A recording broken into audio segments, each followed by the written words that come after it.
Hello friends, आज का हमारा टॉपिक है numeric data type in Python language. Python language में यूज होने वाली न्यूमेरिक डाटा टाइप जो आज हम डिस्कस करेंगे। पिछले वीडियो में हमने जो डाटा टाइप्स डिस्कस किए थे, अब हम उनको one by one briefly discuss करेंगे। तो सबसे पहले आता है न्यूमेरिक डाटा टाइप। आज हम न्यूमेरिक डाटा टाइप को यूज करने का तरीका, इसके अंदर क्या क्या फंक्शंस हम यूज कर सकते हैं, वो आज हम डिस्कस करेंगे। इसके साथ हम क्या क्या ऑपरेशंस परफॉर्म कर सकते हैं, वो आज हम डिस्कस करेंगे। उसके साथ हम न्यूमेरिक डाटा टाइप से रिलेटेड दो प्रोग्राम हम डिस्कस करेंगे। पहला प्रोग्राम है रैंडम वैल्यू जनरेट करने के लिए पाइथन के लिए प्रोग्राम, और दूसरा प्रोग्राम हम बनाएंगे स्वैपिंग के लिए, जो हम 5 अलग अलग तरीके से स्वैपिंग करेंगे। तो सबसे पहले हम डिस्कस करते हैं numeric data type. Numeric data type, numeric type का कोई भी वैल्यू अगर हमने पाइथन लैंग्वेज में यूज करने हैं, तो उसको होल्ड करने के लिए जिस भी वैल्यू, जिस भी कंपोनेंट, कोई भी वेरिएबल जिसका हम यूज करते हैं, वो सब न्यूमेरिक डाटा टाइप्स में आते हैं। जैसे सबसे पहले आता है वेरिएबल ए। हमें एक वेरिएबल लिया ए जिसकी वैल्यू 78 है, और कोई बी वेरिएबल लिया जिसकी वैल्यू 7.145 है। ये दोनों न्यूमेरिक डाटा टाइप के हैं। लेकिन न्यूमेरिक डाटा टाइप के अंदर भी सब टाइप्स आती हैं। तो ये ए जो डाटा टाइप्स है, ये न्यूमेरिक इंटीजर टाइप की वैल्यू है। उसके बाद जो बी वैल्यू है, ये न्यूमेरिक फ्लोट टाइप की वैल्यू है। तो हम डिस्कस करते हैं कि न्यूमेरिक डाटा टाइप्स की सब टाइप्स कौन कौन सी हैं। तो इसके अंदर सबसे पहले आता है डेसिमल वैल्यू।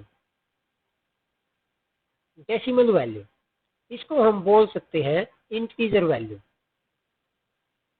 न्यूमेरिक और इंटीजर वैल्यू, जिसके अंदर ये होल्ड करता है होल नंबर, नेचुरल नंबर और any integer value.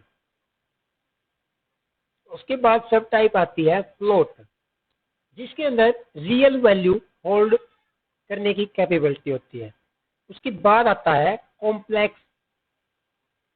Complex data type, जिसके अंदर rational plus imaginary component hold करने की कैपेबिलिटी होती है।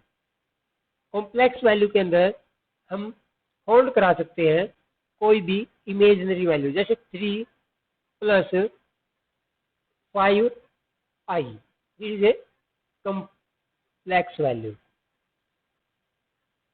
उसके बाद हम इन सभी के लिए एक एक एग्जाम्पल लिखते हैं, जिससे हमें ठीक से समझ में आएगा।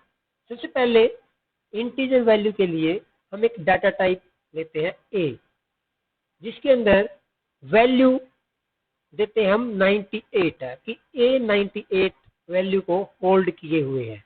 उसके बाद हमने बी वेरिएबल लिया फ्लोट के लिए, जिसके अंदर हम रियल वैल्यू हम ले सकते हैं, या फिर हम फ्लोट को इस तरीके से भी ले सकते हैं कि 3/2 मीन रियल वैल्यू 3/2। ये दोनों फ्लोट वैल्यू हो जाएंगे। उसके बाद आती है कॉम्प्लेक्स वैल्यू। कॉम्प्लेक्स वैल्यू यहाँ पे हम यूज करेंगे इमेजिनरी पार्ट, या फिर हम डायरेक्ट ले सकते हैं कि d = real value plus imaginary value. जैसे 4j हमने लिया, यहाँ पे कॉम्प्लेक्स वैल्यू हुई यहाँ पे। उसके बाद अगर हम चाहें तो इनकी डाटा टाइप्स चेक भी कर सकते हैं टाइप फंक्शन के साथ। जैसे हमने टाइप का यूज किया, टाइप ऑफ ए। इसको चेक करने के लिए हम डायरेक्ट प्रिंट कराएंगे, प्रिंट करेंगे टाइप ऑफ ए को।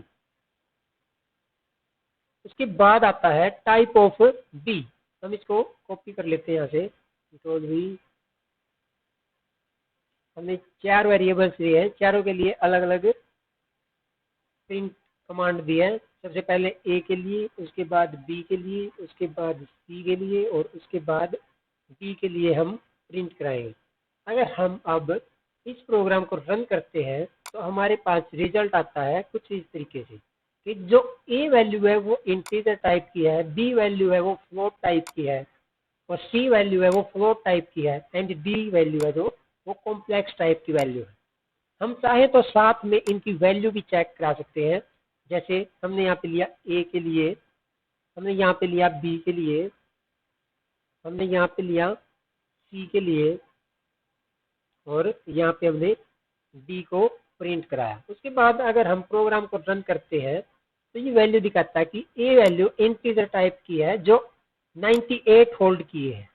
उसके बाद सेकंड वाली फ्लोट टाइप की है जिसके अंदर 45.23 होल्ड किए हुए हैं। उसके बाद है फ्लोट, ये 1.5 हमने लिया था 3/2, अगर हम इसको डिवाइड करें तो ये 1.5 ही आएगा। तो ये फ्लोट वैल्यू होल्ड किए हुए हैं। उसके बाद आता है कॉम्प्लेक्स जिसके अंदर वैल्यू है 3.4J। उसके बाद हम चेक कर सकते हैं अगर हम टाइप्स को टाइप कास्ट करना चाहें कि हमें कॉम्प्लेक्स के अंदर कोई वैल्यू कन्वर्ट करनी है या इंटीजर के अंदर कोई वैल्यू कन्वर्ट करनी है, तो उसको हम कैसे करेंगे। मान लीजिए हमारे पास जो बी वैल्यू थी वो फ्लोट टाइप की थी, अगर मैं उसको इंटीजर टाइप में कन्वर्ट करना चाह रहा हूं तो क्या करूंगा। तो हम डायरेक्ट प्रिंट ही कर लेते हैं, किसी दूसरे वेरिएबल का यूज नहीं करेंगे। मेमोरी का अगर हम थोड़ी शॉर्टेज हो तो हम ऐसा कर सकते हैं, लेकिन प्रोग्राम्स में ऐसा कुछ नहीं होता, बहुत कम स्पेस लेती है। चलो अब हम करेंगे टाइप कास्टिंग कि हम इनमें से एक दूसरे के अंदर कैसे वैल्यू चेंज कर सकते हैं। जो हमारा बी और सी वैल्यू थी वो फ्लोट वैल्यू थी, अगर हम चाहें उनको कि वो इंटीजर या कॉम्प्लेक्स टाइप में कन्वर्ट हो जाए तो उसके लिए हम कमांड यूज करेंगे। जैसे इंटीजर में कन्वर्ट करना है उसके लिए इंट, और इसके अंदर वैल्यू कोई भी वैल्यू, जैसे फ्लोट वैल्यू देंगे, फ्लोट वैल्यू बी थी तो हम बी को इसके अंदर पास करा देंगे। उसके बाद इसको होल्ड करने के लिए किसी वेरिएबल की रिक्वायरमेंट है, या फिर हम डायरेक्ट प्रिंट करा के इसको चेक कर सकते हैं। हम इसको प्रिंट करा के चेक करते हैं कि क्या बी को ये इंटीजर टाइप में ले रहा है, और उसके बाद टाइप कन्वर्जन के बाद हम इसको चेक भी करेंगे कि ये इसकी टाइप क्या शो हो रही है। तो इसके बाद इसकी वैल्यू आई है 45 जो इंटीजर में है। इससे पहले वाली जो हमने प्रोग्राम को रन किया था उसमें इसकी वैल्यू थी 45.23, लेकिन अब नई वैल्यू जो आई है वो आई है 45 जो इंटीजर में है। अगर हम चाहें कि ये किसी दूसरे अनदर वेरिएबल के अंदर वैल्यू को स्टोर करे और उसके बाद ये उसी को प्रिंट कराए, कि हमने यहाँ पे ई कोई वेरिएबल लिया जिसके अंदर हम ये वैल्यू स्टोर कराएंगे, ये इंटीजर में कन्वर्ट करने के बाद ये ई के अंदर स्टोर कराए, और उसके बाद ई की वैल्यू के साथ है, ई की वैल्यू के साथ साथ ये इसके टाइप भी कन्वर्ट कराए। हम ई से पहले इसकी टाइप को प्रिंट करा देते हैं यहाँ पे कि टाइप ऑफ बी, ये इसको प्रिंट कराए। और अब हम इस प्रोग्राम को रन करते हैं तो इस अब जो वैल्यू आई है वो आई है फ्लोट, लेकिन ये बी के लिए आई है। तो हमने वेरिएबल यूज किया ई, जो वैल्यू हमने कन्वर्ट की है इंटीजर के अंदर वो होल्ड हुई है ई के अंदर। तो ये ई के लिए हमने चेक करना पड़ेगा कि ये नया वेरिएबल है वो किस टाइप का है। तो दोबारा से प्रोग्राम को रन करते हैं तो ये दिखाता है इंटीजर टाइप में है ये वैल्यू। उसके बाद ऐसे ही हम सी को कन्वर्ट कर सकते हैं, ऐसे ही हम पी को बी कन्वर्ट कर सकते हैं। यहाँ पे एरर शो हुआ कि can not convert complex to integer. हम कॉम्प्लेक्स वैल्यू को इंटीजर में चेंज नहीं कर सकते, बिकॉज कॉम्प्लेक्स के अंदर दो वैल्यू होल्ड करने की कैपेबिलिटी होती है, लेकिन इंटीजर के अंदर सिर्फ और सिर्फ एक वेरिएबल होल्ड करने की कैपेबिलिटी होती है। तो हम कॉम्प्लेक्स वैल्यू को कन्वर्ट नहीं करा सकते। लेकिन हम इंटीजर वैल्यू को कॉम्प्लेक्स में कन्वर्ट कर सकते हैं, बिकॉज हम कॉम्प्लेक्स वैल्यू जहाँ पे दो वेरिएबल्स की रिक्वायरमेंट होती है वहाँ पे हम दो इंटीजर टाइप्स वैल्यू को पास करा सकते हैं। जैसे हमने कॉम्प्लेक्स के अंदर कोई वैल्यू कन्वर्ट करनी है और उसके अंदर हमने दो वेरिएबल्स पास कराने पड़ेंगे, क्योंकि कॉम्प्लेक्स के अंदर दो कंपोनेंट होते हैं, इमेजिनरी प्लस रियल। तो हम रियल वैल्यू के अंदर इंटीजर वैल्यू और फ्लोट वैल्यू दोनों को पास करा सकते हैं। अगर हम यहाँ पे वेरिएबल ए जो इंटीजर टाइप में है, वेरिएबल बी जो फ्लोट टाइप में है, हम दोनों को यहाँ पे पास करा सकते हैं। हमने ए और बी दोनों को पास किया और उसके बाद हम प्रोग्राम को रन करते हैं तो हमारा जो नया रिजल्ट है वो आता है कि जो हमारा ई वेरिएबल है वो कॉम्प्लेक्स टाइप का है और इसकी वैल्यू 98, जो ए वेरिएबल की वैल्यू थी 45.23, जो बी वेरिएबल की वैल्यू थी, उसके बाद जे जो एक इमेजिनरी कंपोनेंट है वो इसने यूज किया है। उसके बाद आता है फंक्शनिंग। हम इसके अंदर मैथ को कैसे इंपोर्ट कर सकते हैं, तो इसके लिए हम कमांड यूज करेंगे इंपोर्ट की, इंपोर्ट मैथ। और अब हम मैथ से रिलेटेड कोई भी फंक्शनिंग हमारे प्रोग्राम के अंदर कर सकते हैं। जैसे हम चाहें कि ये स्क्वायर रूट करें तो उसके लिए हमने यूज करना पड़ेगा मैथ में एक वेरिएबल लिया ए जो होल्ड करेगा स्क्वायर रूट को।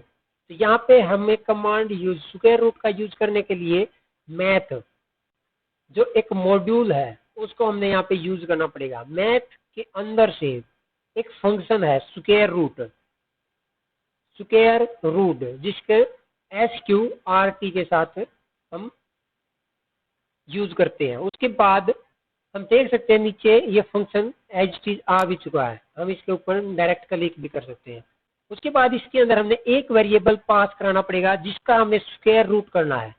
मान लीजिए हमने यहाँ पे 16 पास करा दिया जिसका स्क्वायर रूट 4 होगा, तो अब ए के अंदर वैल्यू आएगी जो वो 4 आएगी।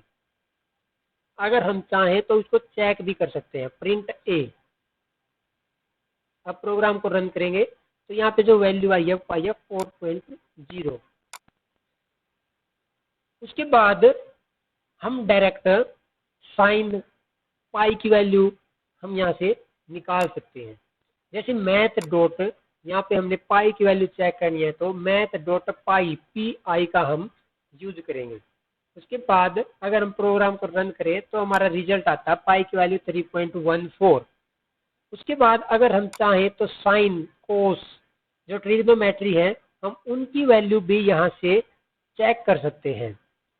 तो साइन के अंदर हमने एक वेरिएबल पास कराना पड़ेगा जो साइन का एंगल यहाँ पे हम यूज करते हैं। मान लीजिए हमने 45 एंगल के ऊपर साइन की वैल्यू चेक करनी है तो उसकी वैल्यू आएगी 0.85। साइन 0 के ऊपर वैल्यू चेक करें तो ये वैल्यू आएगी 0। ऐसे ही हम सभी ट्रिग्नोमेट्री जैसे कोस कोसिकेंट सभी की वैल्यू हम यहाँ पे चेक कर सकते हैं। उसके बाद हम पावर के लिए भी हम यूज कर सकते हैं। जैसे हमने यहाँ पे लिया डॉट पावर POW पावर, इसके अंदर दो वैल्यू पास करानी पड़ेंगी X एंड Y।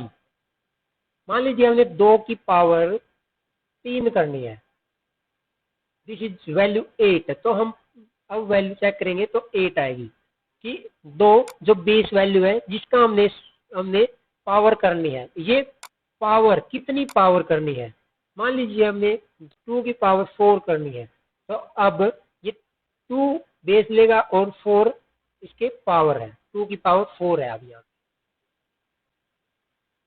हम ऐसे ही मिनिमम वैल्यू मैक्सिमम वैल्यू यहाँ से निकाल सकते हैं। जैसे मिनिमम वैल्यू के लिए मीन फंक्शन का यूज करेंगे और 2 और 4 दो वैल्यू हमने यहाँ पे पास करा दी तो यहाँ पे mean module has no attribute, यहाँ पे मीन के ये मैथ के लिए मैथ के अंदर ये नहीं है तो हम इसको डायरेक्ट यूज करते हैं तो ये मिल जाएगा हमें। तो मीन वैल्यू 2 है। हम इसके अंदर और भी ज़्यादा वैल्यू दे सकते हैं, जैसे 87 हमने दी है तो मिनिमम वैल्यू 2 ही है। उसके बाद हम अगर चाहे तो और भी छोटी वैल्यू दे सकते हैं, तो ये चेक करेगा। ऐसे ही मैक्स के लिए ये चेक करेगा। हाँ, मिनिमम और मैक्सिमम फाइंड आउट करने के लिए हमें एक बात का ध्यान रखना पड़ेगा कि जो अंदर इसके अंदर जो वैल्यू पास करा रहे हैं वो एक ही टाइप की होनी चाहिए। अगर हम इंटीजर चाहें तो इंटीजर, कैरेक्टर चाहे तो कैरेक्टर, स्ट्रिंग चाहे तो स्ट्रिंग, सिर्फ एक ही टाइप की वैल्यू को ये मैच कर सकता है। उसके बाद हम अब आते हैं हमारी प्रोग्रामिंग के ऊपर।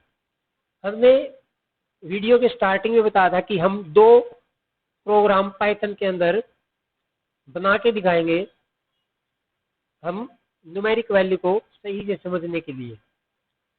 तो पहला प्रोग्राम हम स्टार्ट करते हैं। पहला प्रोग्राम हम बनाएंगे रैंडम वैल्यू जनरेट करने के लिए। हम पाइथन के अंदर रैंडम वैल्यू कैसे जनरेट कर सकते हैं, इसके लिए हमने रैंडम नाम के मॉड्यूल को इंपोर्ट करना पड़ेगा। रैंडम का यूज करने से पहले हम इंपोर्ट करेंगे, हमने इंपोर्ट करना पड़ेगा रैंडम को। हमने रैंडम को इंपोर्ट किया, उसके बाद हम अब रैंडम को यूज कर सकते हैं। इसके लिए यूज करेंगे रैंडम मॉड्यूल के अंदर से हमने रैंडम को यूज करना है। डॉट रैंडम, रैंडम एक फंक्शन है और रैंडम एक मॉड्यूल का भी नाम है। तो हमने जो स्टार्टिंग में रैंडम लिया है ये एक मॉड्यूल के लिए यूज किया है, और उसके बाद जो रैंडम सेकंड वाला रैंडम लिया है ये रैंडम फंक्शन के लिए यूज किया है।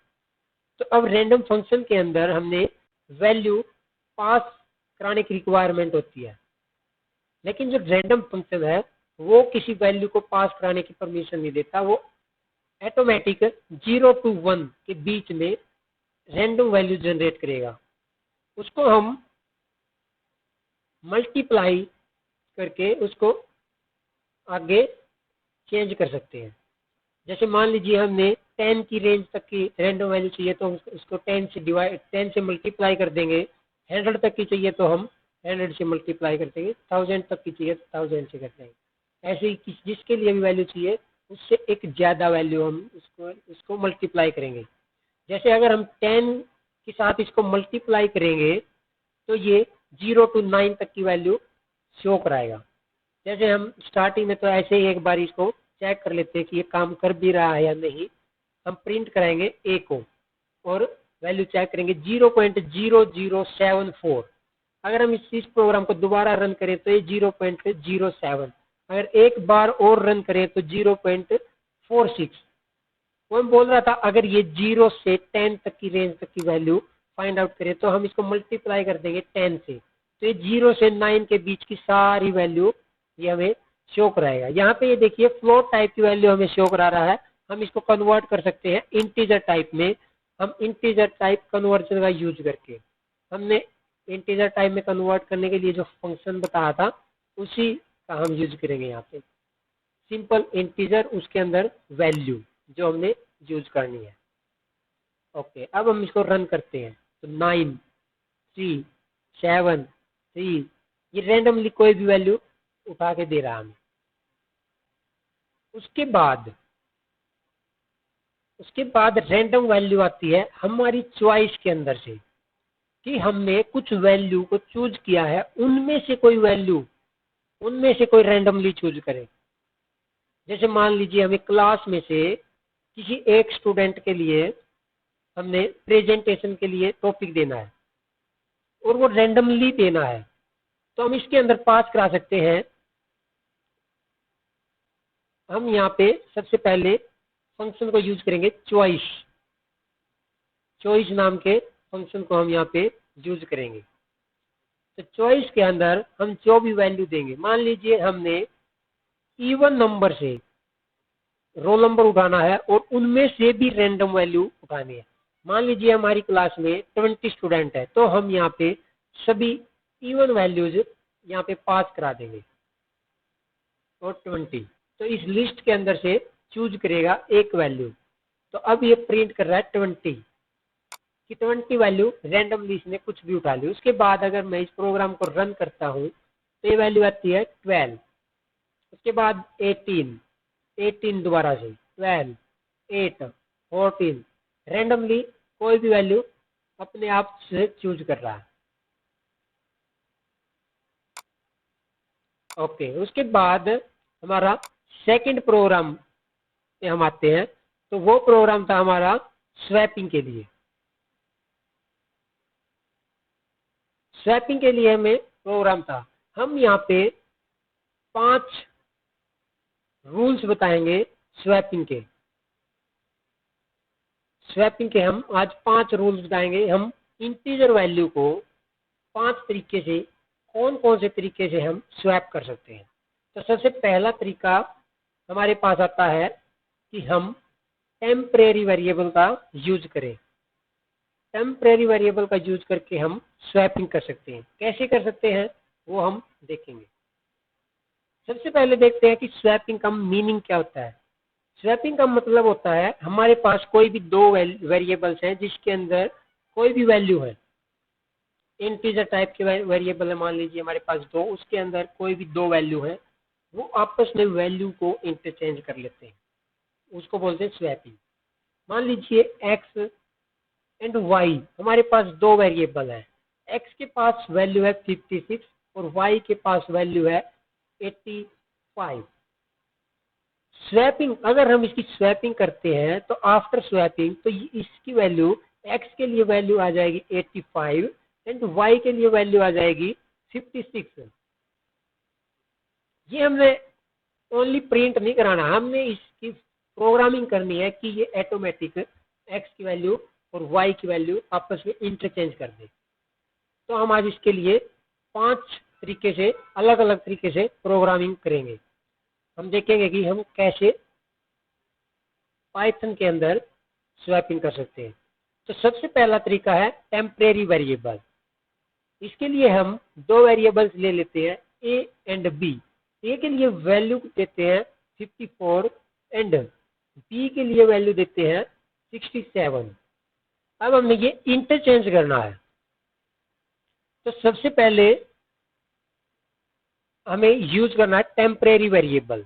कि टेम्परेरी वेरिएबल इनमें से किसी भी एक वैल्यू को होल्ड करेगा और उसके बाद सेकंड वैल्यू उसके दूसरे वेरिएबल के अंदर चली जाएगी और जो हमें वेरिएबल की वैल्यू टेम्परेरी के अंदर दी थी उसको चेंज कर देगा।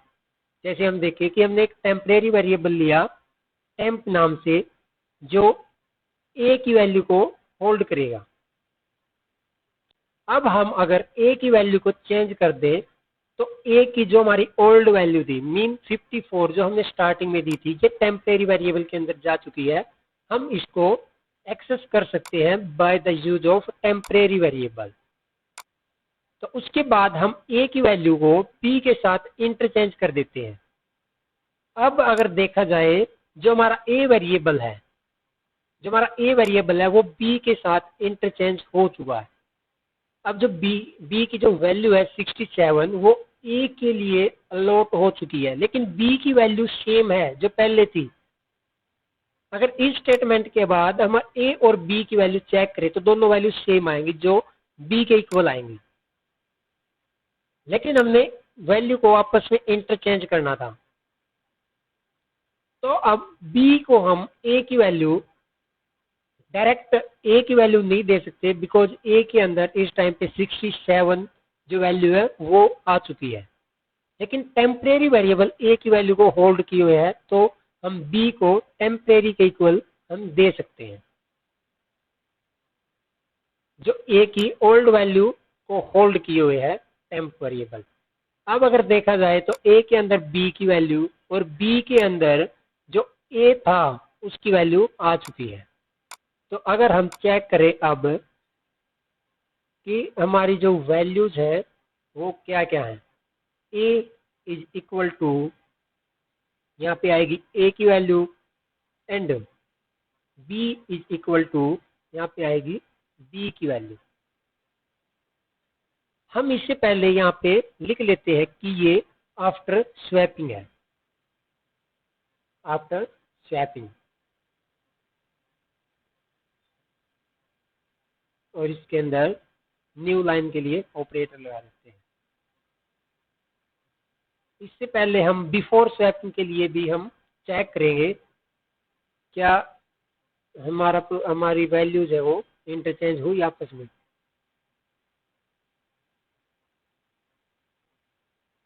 यहाँ पे स्मॉल भी हमारा वेरिएबल है।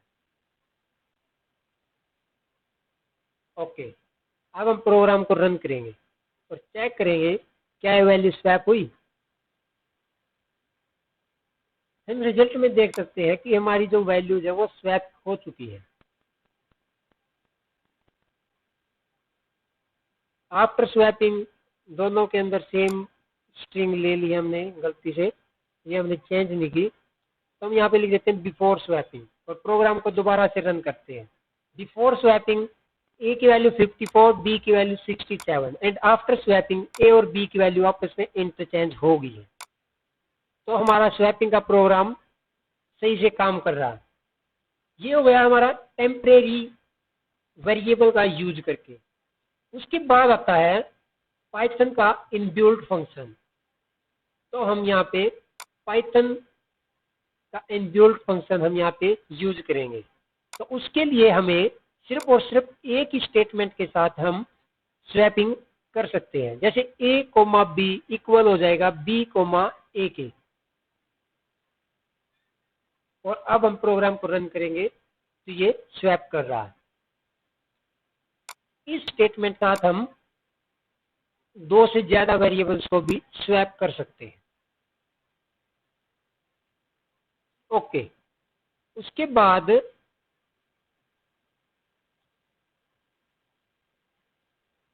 आता है एडिशन का रूल कि हम एडिशन का यूज करके हम कैसे स्वैपिंग कर सकते हैं। जैसे हमारे पास दो वेरिएबल हैं तो हम सबसे पहले पहला वेरिएबल का यूज करेंगे कि a और b दोनों का सम a के अंदर आ जाए।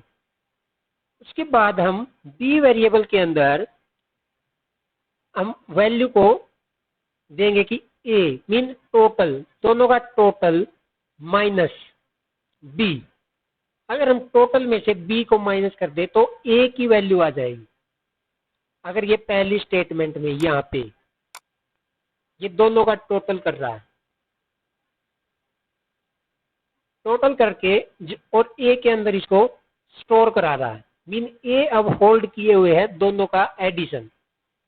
और नेक्स्ट स्टेटमेंट में यूज कर रहा है b को वैल्यू अलॉट करा रहा है जो a मीन टोटल था, टोटल में से b को माइनस करके। मीन अगर हम रियल में देखें तो ये a की वैल्यू यहाँ पे हमें दोबारा से मिलेगी जो हमारा ओल्ड a था, इसकी वैल्यू। अगर दोनों के टोटल में से हम b की वैल्यू को माइनस करते हैं तो a की वैल्यू आएगी जो हमने यहाँ पे b के इक्वल प्रिंट करा दी। उसके बाद अगर हम a को इक्वल कर दे कि जो हमारा a मीन टोटल था उसमें से b को माइनस कर दे। अब इस स्टेटमेंट के बाद जो b की वैल्यू है वो आएगी, जो b की जो वैल्यू है वो आएगी 54।